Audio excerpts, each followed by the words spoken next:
रात के 9 बजे पति ऑफिस से घर आया। पत्नी ने आते ही उससे लड़ना शुरू कर दिया क्योंकि वो उसे पसंद नहीं करती थी। पति बोला मुझे खाना तो दे दो, बहुत भूख लगी है। पत्नी बोली खुद जाकर खा लो, मुझे तो नींद आ रही है। पति चुपचाप सुनता रहा और पत्नी पूरी रात उससे झगड़ती रही। जब सुबह हुई तो पति बोला मुझे नाश्ता तो दे दो। पत्नी गुस्से में बोली मैं तुझसे तंग आ गई हूँ, भगवान करे तुम मर जाए। पति कुछ नहीं बोला और चुपचाप ऑफिस चला गया। दोपहर में पत्नी अपने बच्चों को स्कूल से लेकर घर वापस आ ही रही थी कि उसने देखा उसके घर के सामने भीड़ लगी हुई है। वो घबराकर पास गई तो देखा उसके पति की लाश घर के सामने पड़ी हुई है। उसके ऊपर कयामत सी टूट पड़ी। मन में सन्नाटा छा गया।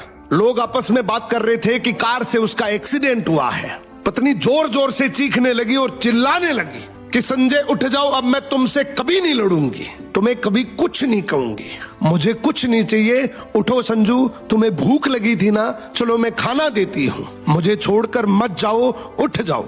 लेकिन संजय कैसे उठता, उसे तो उसकी बद्दुआओं ने मार दिया था। संजय के जाने के बाद पत्नी को दुनिया का असली रंग नजर आने लगा। रिश्ते बदलते दिखने लगे। उसके अपने उससे मुंह मोड़ने लगे। लोग उसे गंदी नजरों से देखने लगे। कुछ ही दिनों में उसका घर भी उससे छीन लिया गया।